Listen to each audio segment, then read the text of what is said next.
A ligação chegou às 6h23 de uma terça-feira, exatamente no momento em que a enfermeira do turno da manhã estava verificando meu soro.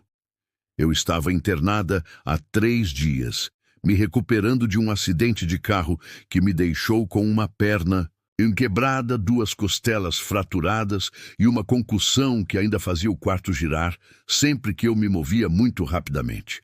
Sofia! A voz do meu irmão Marcos estava tensa, desesperada. Graças a Deus você atendeu.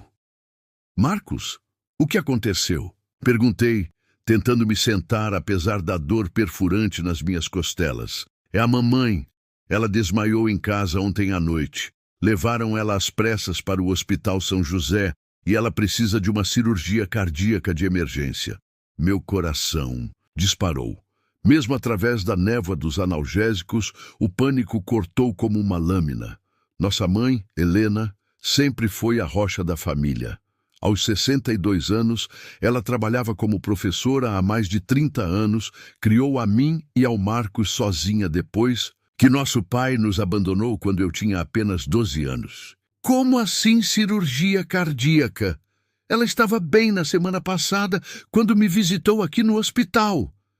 Minha voz saiu mais alta do que pretendia, fazendo a enfermeira olhar preocupada na minha direção.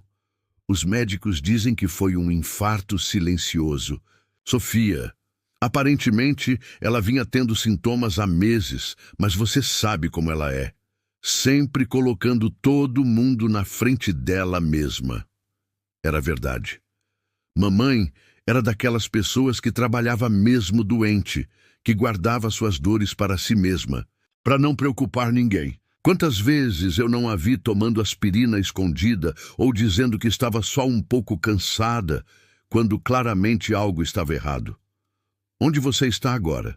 Perguntei, já tentando tirar as cobertas, ignorando a dor lancinante na minha perna engessada. No hospital. Sofia, você não pode vir. Os médicos foram bem claros. Você ainda está em recuperação. Você quase morreu nesse acidente também. Ele estava certo, e eu odiava isso. 3 dias atrás, eu estava voltando do trabalho quando um motorista bêbado invadiu minha faixa na rodovia. O impacto foi tão forte que os bombeiros levaram 2 horas para me tirar do carro. Os médicos disseram que eu tive sorte de estar viva. A perna quebrada em 3 lugares, as costelas fraturadas, perfuraram perigosamente perto do pulmão. E a concussão foi severa o suficiente para me deixar inconsciente por 8 horas. Marcos, eu preciso estar lá. É a mamãe. Sofia, escuta. Tem algo mais. Sua voz ficou ainda mais baixa, quase um sussurro. A cirurgia, ela vai custar R$200 mil. O plano de saúde dela não cobre tudo e eles precisam do dinheiro antecipado para começar o procedimento. R$200 mil. A quantia ecoou na minha cabeça como um gongo. Era uma fortuna. Era mais do que eu ganhava em 3 anos trabalhando como designer gráfica. Mas como vamos conseguir isso? Eu nem consigo pensar direito com esses remédios, Marcos. Sofia... Ele fez uma pausa longa e eu podia ouvir vozes do hospital ao fundo, aquele burburinho constante que conhecíamos. Tão bem agora. Você tem o dinheiro do seguro do seu acidente, não tem? Meu estômago despencou. O seguro. A seguradora tinha acabado de aprovar minha indenização. Exatos R$250 mil. Era meu dinheiro para recomeçar a vida, para pagar as contas médicas que não paravam de chegar, para me sustentar durante os meses de fisioterapia que me aguardavam. Era literalmente tudo o que eu tinha no mundo. Marcos, comecei, mas ele me interrompeu. Por favor, Sofia, eu sei que é muito pedir, mas ela é nossa mãe. Sem essa cirurgia, os médicos dizem que ela tem no máximo 2 semanas de vida. 2 semanas, Sofia. As lágrimas começaram a rolar pelo meu rosto. Como escolher entre minha própria recuperação e a vida da minha mãe? Como alguém pode tomar uma decisão dessas? Não posso transferir o dinheiro daqui do hospital, Marcos. Ainda não tenho acesso. Eu já conversei com o gerente do seu banco. Como você está internada, eles podem processar uma transferência de emergência se você autorizar por telefone e eu apresentar a documentação médica da mamãe. Ele já tinha tudo planejado. Isso deveria ter sido um sinal de alerta. Mas, naquele momento, com minha cabeça ainda turva pela medicação e o coração despedaçado pela situação da nossa mãe, eu não consegui pensar claramente. Tudo bem, eu disse finalmente. Faça o que for preciso. A ligação durou mais 40 minutos enquanto eu autorizava a transferência por telefone, passando por diversos departamentos bancários, confirmando minha identidade várias vezes. Quando finalmente desliguei, me senti completamente drenada, como se tivessem sugado toda a minha energia. A enfermeira Carla, que havia acompanhado toda a situação, se aproximou da minha cama. Sua mãe vai ficar bem, querida. Os médicos do São José são excelentes. Eu assenti, mas algo no fundo do meu peito não se sentia certo.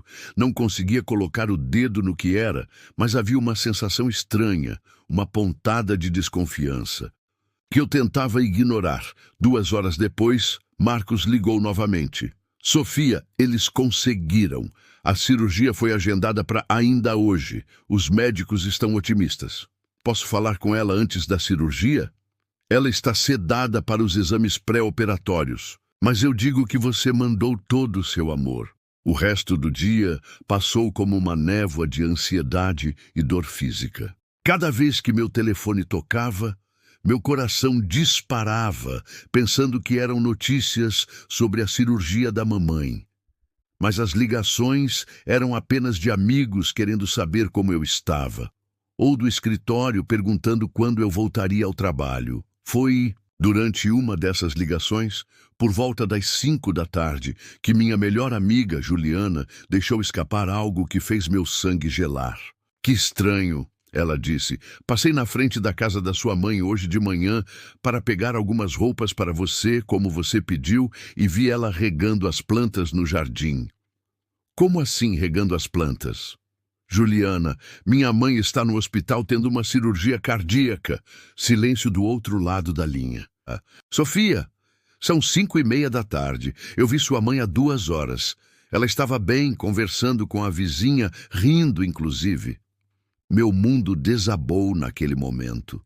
Minha respiração ficou superficial. Não pela concussão, mas pelo choque da realização. Com as mãos tremendo, disquei o número da minha mãe. Alô? Era ela, viva bem, com a voz normal. Mamãe, minha voz saiu como um sussurro. Sofia, minha filha, como você está? Estava pensando em ir te visitar no hospital ainda hoje. Mamãe, você não está no hospital. No hospital? Claro que não, querida. Por que eu estaria? Mamãe, você teve um infarto. Está precisando de cirurgia cardíaca. Sofia, você está bem? Deve ser a medicação te deixando confusa. Eu estou ótima. Acabei de fazer minhas caminhadas da tarde. Tudo desmoronou. Tudo. A ligação desesperada do Marcos, a urgência médica, os 200 mil reais que eu tinha transferido para salvar nossa mãe, tudo havia sido uma mentira elaborada. Com as mãos ainda tremendo, liguei para Marcos.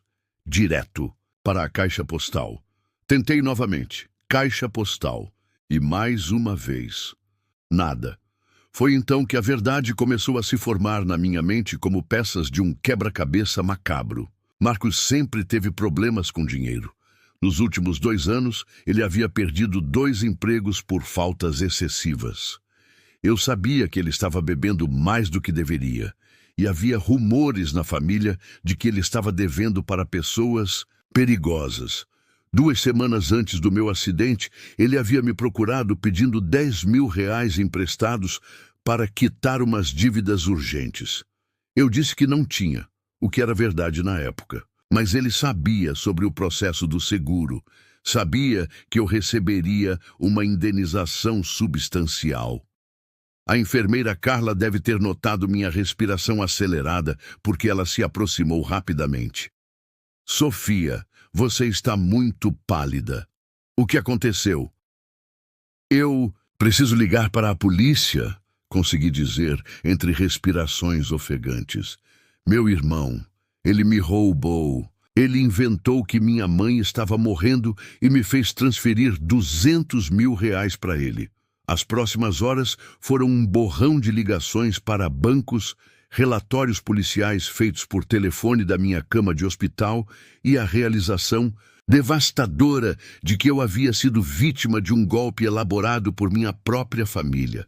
O pior de tudo, o banco me informou que a conta para onde o dinheiro foi transferido já havia sido esvaziada. Marcos tinha sacado tudo em espécie e desaparecido. Durante os 3 dias seguintes, enquanto ainda estava internada, vivi uma montanha-russa de emoções, que fazia minha recuperação física parecer simples em comparação. A raiva era intensa e constante.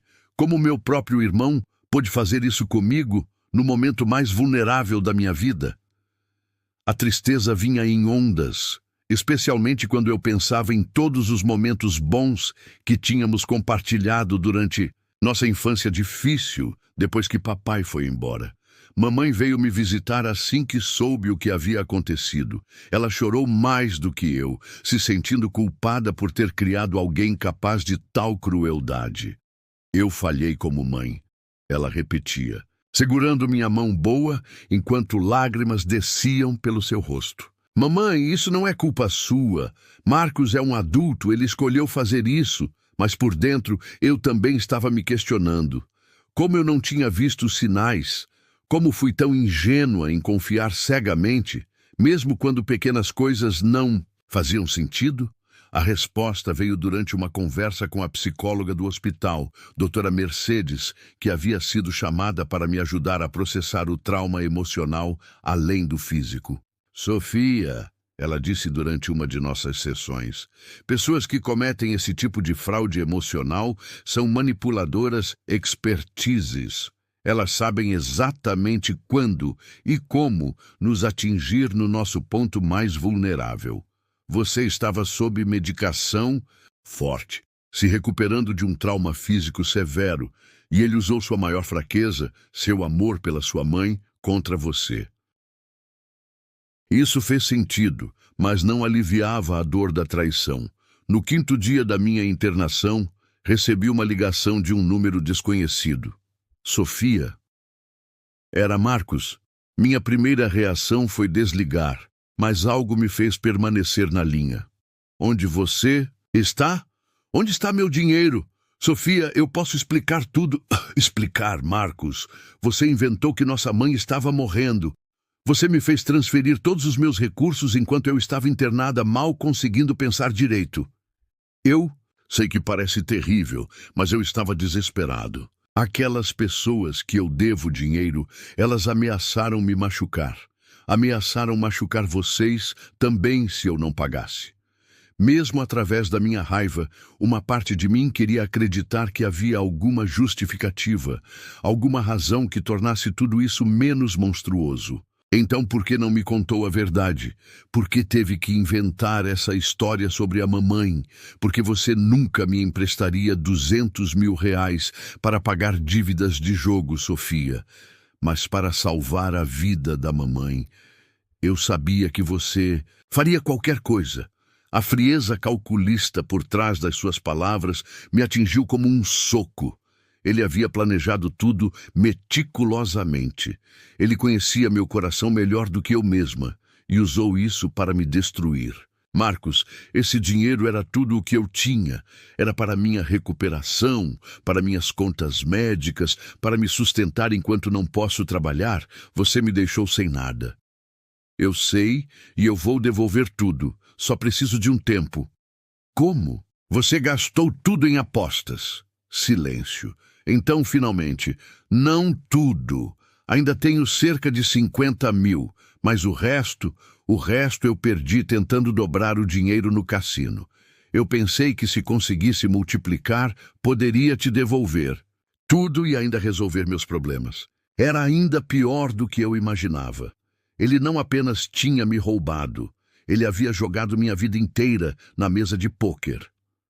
Onde você está agora? Em outro estado. Não posso voltar ainda, é muito perigoso. Marcos, você precisa se entregar. Polícia, você me deve uma explicação completa e precisa devolver o que ainda tem. Sofia, por favor. Eu sei que errei, mas sou seu irmão. A gente sempre cuidou um do outro. Lembra quando o papai foi embora? A gente jurou que sempre estaríamos juntos. Essas palavras me atingiram fundo porque eram verdadeiras. Quando nosso pai nos abandonou, Marcos tinha apenas 10 anos e eu tinha 12. Nós realmente fizemos esse pacto uma noite, chorando no quarto que dividíamos, prometendo que nunca abandonaríamos um ao outro como papai havia feito conosco. Mas ele havia quebrado essa promessa da pior forma possível. Marcos, estar juntos não significa roubar um do outro. Estar juntos significa honestidade, confiança, apoio mútuo. Você destruiu tudo isso. Eu sei, mas você pode me perdoar? Você consegue me dar uma chance de consertar isso? Essa pergunta me assombrou pelos próximos dias. Perdão, era algo que eu sempre pensei que viria naturalmente quando se tratava de família.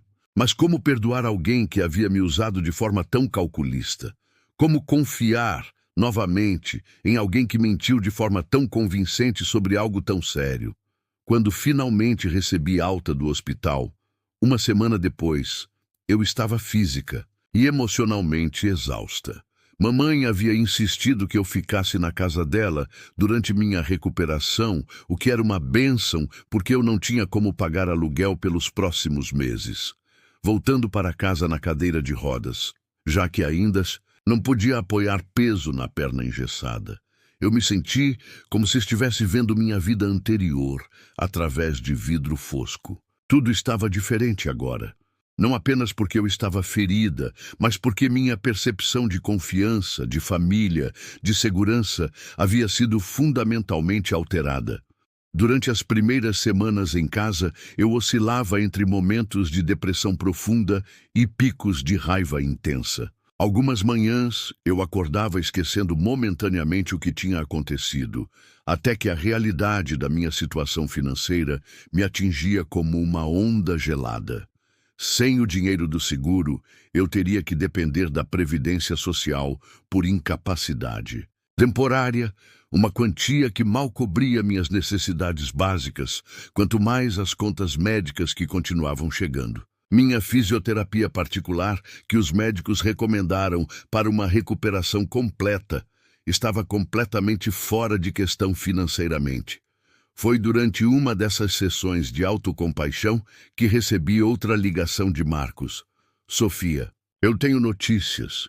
Eu consegui um advogado e ele disse que posso fazer um acordo com você para evitar a prisão.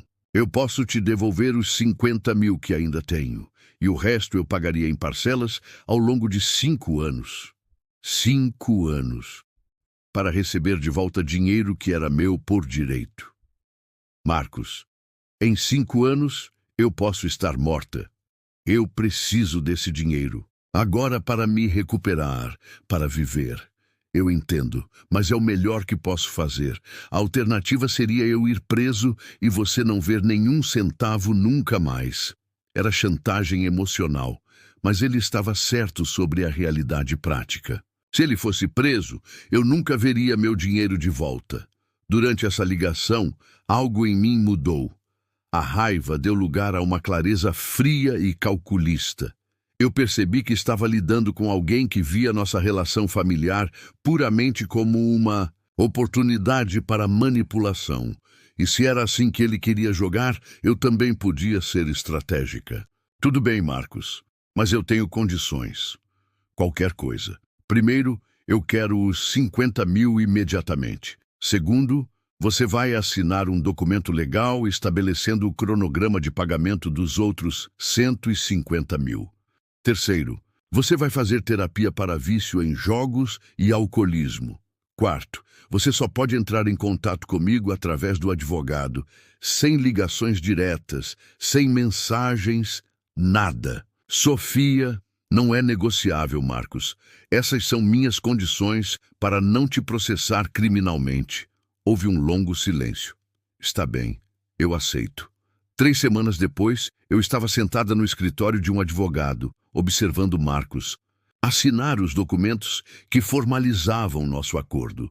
Ele estava visivelmente nervoso, mais magro do que eu me lembrava, com olheiras profundas que sugeriam que as últimas semanas não tinham sido fáceis para ele também. Quando nossos olhares se encontraram, eu vi algo nos seus olhos que nunca tinha visto antes: medo genuíno. Não medo de ser preso, mas medo de ter perdido nossa relação para sempre. Sofia, ele disse quando estávamos saindo do escritório, eu sei que não tenho direito de pedir nada, mas você acha que um dia você vai conseguir me perdoar? Eu parei, apoiada nas minhas muletas, e o encarei. Esse homem que havia sido meu companheiro de infância, meu confidente durante os tempos difíceis depois que nosso pai foi embora, meu irmão que eu amava incondicionalmente, até ele me provar que esse amor era unilateral. Marcos, eu disse, finalmente, perdão não é algo que acontece porque alguém pede. É algo que acontece quando a pessoa ferida está pronta, se ela algum dia estiver. Você quebrou mais do que minha confiança. Você quebrou minha capacidade de acreditar que família significa segurança. Isso vai levar muito tempo para curar, se é que vai curar. Ele acenou com lágrimas nos olhos. Eu vou fazer terapia como você pediu. Eu vou mudar. Faça isso por você, Marcos. Não faça esperando que isso me traga de volta. Essa é uma das coisas que você precisa aprender. Nem tudo é sobre como suas ações afetam outras pessoas. Algumas vezes, você precisa mudar simplesmente porque é a coisa certa a fazer. Aquela foi a última conversa real que tivemos. Nos meses que se seguiram, minha recuperação física progrediu lentamente, mas minha recuperação emocional foi ainda mais desafiadora. Eu comecei terapia com uma psicóloga especializada em trauma familiar, e através das nossas sessões, comecei a entender padrões na minha família que eu nunca havia reconhecido antes. Mamãe, em suas tentativas de proteger a mim e ao Marcos, após o abandono do nosso pai, havia criado uma dinâmica onde sempre desculpávamos os erros uns dos outros, onde família vinha antes de tudo, incluindo honestidade e responsabilidade pessoal. Marcos havia aprendido que suas ações sempre seriam perdoadas, se ele apelasse para nossa ligação familiar. Eu comecei a ver que minha própria tendência de sempre ceder, sempre perdoar, sempre colocar a harmonia familiar acima da minha própria necessidade por justiça e respeito havia contribuído para criar o monstro que Marcos se tornou. 6 meses após o incidente, recebi uma ligação do advogado informando que Marcos havia cumprido sua primeira parcela do pagamento. 50.000 reais haviam sido depositados na minha conta. Era um alívio ter pelo menos parte do dinheiro de volta, mas também era um lembrete constante da traição. 1 ano depois, eu estava quase totalmente recuperada fisicamente. A perna ainda doía em dias chuvosos. E eu tinha desenvolvido uma ansiedade leve sobre dirigir, mas funcionalmente eu estava bem. Emocionalmente, era uma história diferente. Marcos havia continuado fazendo os pagamentos conforme acordado, sempre através do advogado. Eu soube através de mamãe que ele estava realmente fazendo terapia, que havia parado de beber e que estava trabalhando em 2 empregos para conseguir honrar nosso acordo. Parte de mim queria sentir orgulho dele por estar tentando se recuperar. Mas uma parte maior ainda estava furiosa, porque ele só estava fazendo essas mudanças depois de ter me destruído financeiramente. Foi durante essa época que recebi uma carta dele. O advogado havia autorizado uma comunicação única por escrito, sem expectativa de resposta.